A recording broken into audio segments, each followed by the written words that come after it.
ये कहानी राजस्थान के जयपुर शहर के एक छोटे से इलाके से शुरू होती है, जहां रात की गहराई में जब सारी दुनिया सो चुकी होती है और सड़कें खाली होकर बस हवा की सरसराहट से गूंज रही होती है, तभी एक मामूली सी गली में बने पुराने घर में अकेली रहने वाली प्रिया, जो दिन भर एक छोटे स्कूल में बच्चों को पढ़ाती है और शाम को अपनी यादों के साथ जीती है, उस रात बिस्तर पर करवटें बदल रही थी।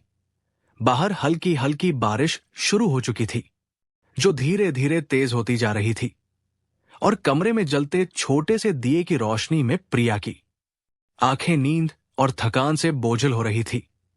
लेकिन तभी एक जोरदार बिजली की चमक ने पूरे कमरे को रोशन कर दिया और उसकी नींद टूट गई। दिल में एक अजीब सी घबराहट हुई। वो उठकर खिड़की के पास गई और जब बाहर झांका तो उसकी सांसें थम सी गई, क्योंकि घर के दरवाजे के ठीक बाहर बारिश में भीगता हुआ एक युवक, जो शायद 25 से 26 साल का होगा, सिकुड़ कर बैठा था। उसके शरीर पर एक पुराना सा कंबल चिपका हुआ था, जो अब पानी से तरबतर हो चुका था, और उसकी आंखों में न कोई डर था, न कोई शिकायत, बस सर्दी से लड़ती हुई एक गहरी उदासी थी, जो किसी के भी दिल को पिघला सकती थी। प्रिया कुछ पलों तक उसे यूं ही देखती रही। उसके मन में डर का एक बादल उमड़ा, क्योंकि वो अकेली थी।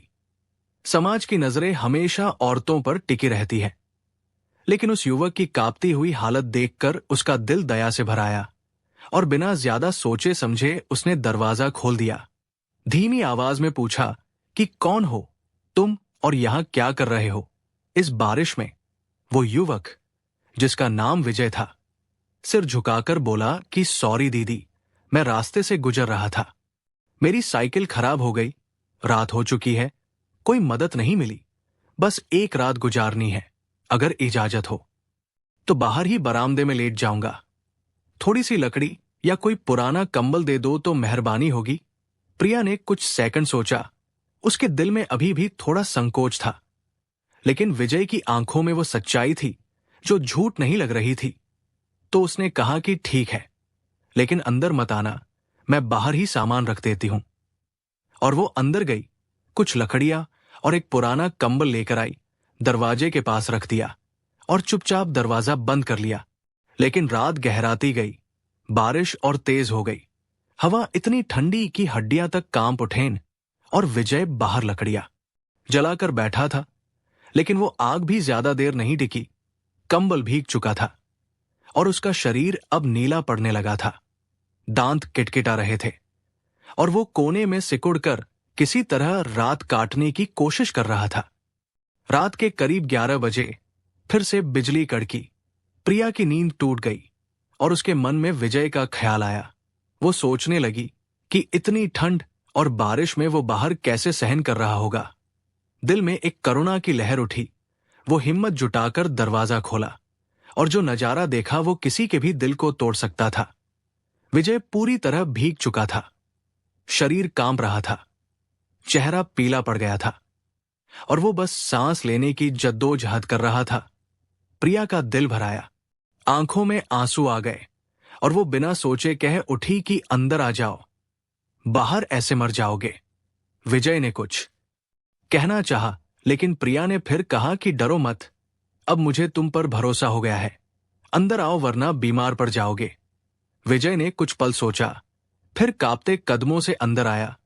प्रिया ने उसे एक सूखा कपड़ा और स्वेटर दिया, बोली कि ये मेरे पापा के थे, अब वो नहीं है, बदलो वरना सर्दी और बढ़ जाएगी।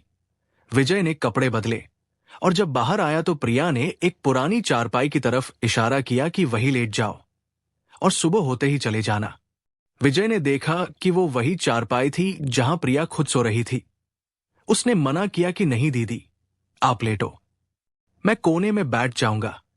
लेकिन प्रिया ने साफ कहा कि घर में दूसरा बिस्तर नहीं है और ठंड में बैठना मतलब मौत को दावत देना।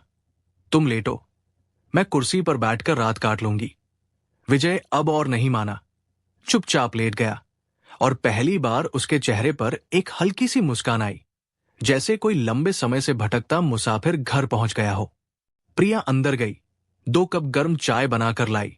विजय हैरान हो गया, बोला कि आपने खुद कहा था डर लगता है, फिर भी इतना सब मेरे लिए कर रही हो?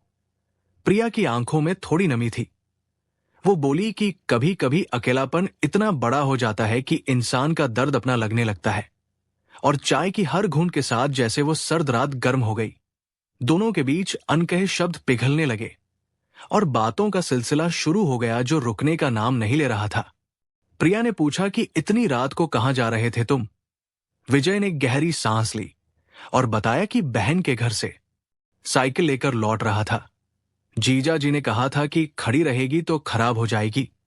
रास्ते में टायर फट गया, पैसे भी खत्म हो चुके थे। प्रिया ने ध्यान से सुना, फिर पूछा कि तुम्हारे माम पापा कहाँ हैं? विजय की आंखें भारी हो गई। बोला कि राजस्थान के एक छोटे गांव में रहते हैं, खेती बाड़ी करके गुजारा करते हैं। मैं भी वही करता था, लेकिन पढ़ाई पूरी करके कुछ बड़ा करना चाहता हूं। शहर में नौकरी ढूंढ रहा हूं। सपनों की बातें अच्छी लगती है। प्रिया मुस्कुराई और विजय ने पूछा कि आप अकेली क्यों हो इस घर में? प्रिया का चेहरा सख्त हो गया, फिर आंखें नीची करके बोली कि ये घर मेरी नानी का था, अब बस मेरी यादों का सहारा है। शादी हुई थी, लेकिन वो आदमी कुछ साल बाद मुझे छोड़कर किसी और के साथ चला गया। अब अकेली हूं। विजय चुप हो गया और खामोशी में दोनों के दर्द एक दूसरे से जुड़ते चले गए, जैसे दो घायल आत्माएं एक दूसरे को सहारा दे रही हों।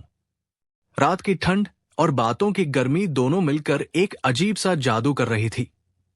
विजय ने धीरे से कहा कि अगर ठंड लग रही हो तो आप भी इस चारपाई पर एक कोने में बैठ सकती हो, मैं दूर रहूंगा। प्रिया ने पहले मना किया, लेकिन उसकी उंगलियां कांप रही थी। थोड़ी देर बाद बोली कि ठीक है, लेकिन सिर्फ ठंड से बचने के लिए। और दोनों एक एक कोने में बैठ गए। फिर बातें शुरू हुई जो जैसे रुकी ही नहीं। विजय ने अपनी मां की बातें बताई कि कैसे वो सुबह से शाम तक खेतों में काम करती है। पापा का संघर्ष, कि कैसे उन्होंने कभी हार नहीं मानी। बहन की शादी की चिंता, और खुद के पास सिर्फ 100 रुपए बचे थे जो साइकिल में पेट्रोल डालने में खर्च हो गए। प्रिया ने भी खोला अपना दिल कि कैसे अकेले रहते रहते उसने अपनी दुनिया संभाली है। कैसे रिश्तों की कमी अब आदत बन चुकी है, लेकिन अंदर से वो टूटती रहती है। उस रात दो अजनबी एक दूसरे को कुछ नहीं दिया, लेकिन सब कुछ कह दिया, जैसे सालों की उदासी एक रात में बह गई हो। और सुबह की पहली किरण जब खिड़की पर पड़ी तो प्रिया उठी, विजय के लिए फिर चाय बनाई। विजय ने चाय पीते हुए कहा कि अब मुझे जाना चाहिए, कोई देख लेगा तो आपके लिए मुश्किल हो जाएगी।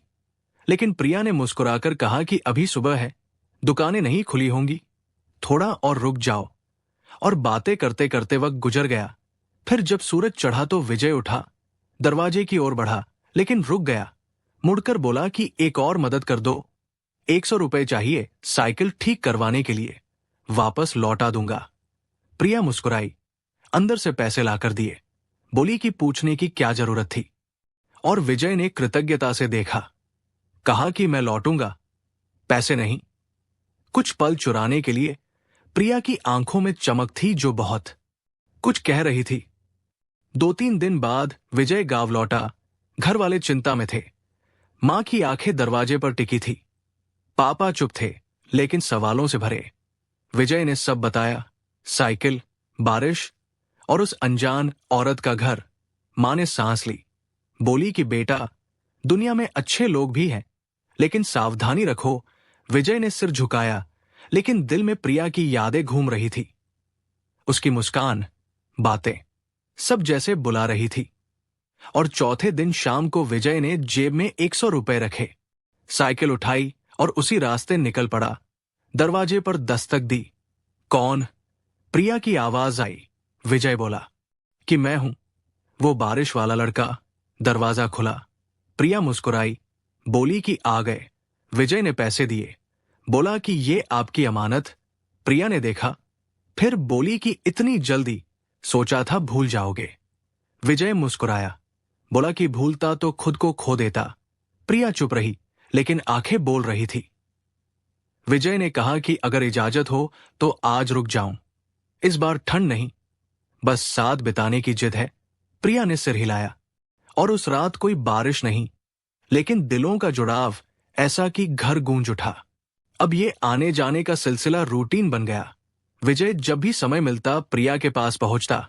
अब नाम प्रिया नहीं, वो उसके लिए रिया बन गई थी। दोनों साथ बैठते, चाय पीते, घंटों बातें करते, पुराने दुख साझा करते, नए सपने बुनते। विजय खेतों की कहानियां सुनाता, रिया स्कूल के बच्चों की शरारतें बताती। रिया की हंसी अब हल्की हो गई थी, मिठास से भरी। उसके बालों में खुशी उतरने लगी। और ऐसे ही 6 महीने बीत गए, लेकिन गांव की नजरें सब देख रही थी। एक दिन एक पड़ोसन ने सुबह विजय को रिया के घर से निकलते देख लिया। बातें फैल गई जैसे आग।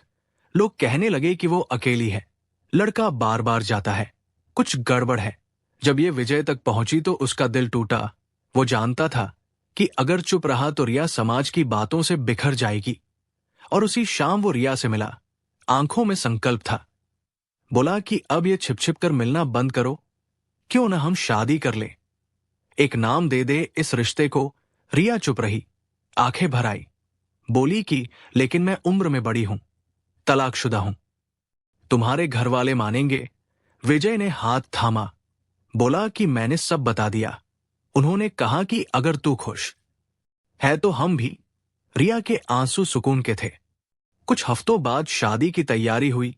कोई बड़ा जश्न नहीं, सादगी से। विजय के माम पापा आए। थोड़ी झिझक थी, लेकिन रिया की आंखों में अपनापन देखकर मुस्कुराए। मंदिर में शादी हुई, हल्की बारिश में। जैसे पुरानी रात याद आ गई। विजय ने सोचा कि उस रात कंबल देने वाली आज उम्र भर की साथी बन गई। शादी के बाद गांव लौटे। कुछ लोग फुसफुसाते, लेकिन विजय ने सबके सामने कहा कि जिसने मुझे ठंड से बचाया, मैं उसे तन्हाई से बचाऊंगा। अगर दिक्कत है तो सोच में है। और तालियां गूंजी। फिर दोनों ने नया घर लिया, स्कूल के पास। और कुछ साल बाद रिया ने एक बेटी को जन्म दिया, जो उनके जीवन को पूरा कर गई। आज विजय और रिया एक साधारण लेकिन खुशहाल जिंदगी जी रहे हैं। बेटी को बड़ा होते देखते हैं और सोचते हैं कि अगर वो दरवाजा न खुलता तो जिंदगी बंद हो जाती। दोस्तों, ये कहानी सिखाती है कि इंसानियत का एक छोटा कदम बड़ी खुशियां ला सकता है। उम्र, हालात या समाज से ऊपर उठकर भरोसा और करुणा से जिंदगी बदली जा सकती है।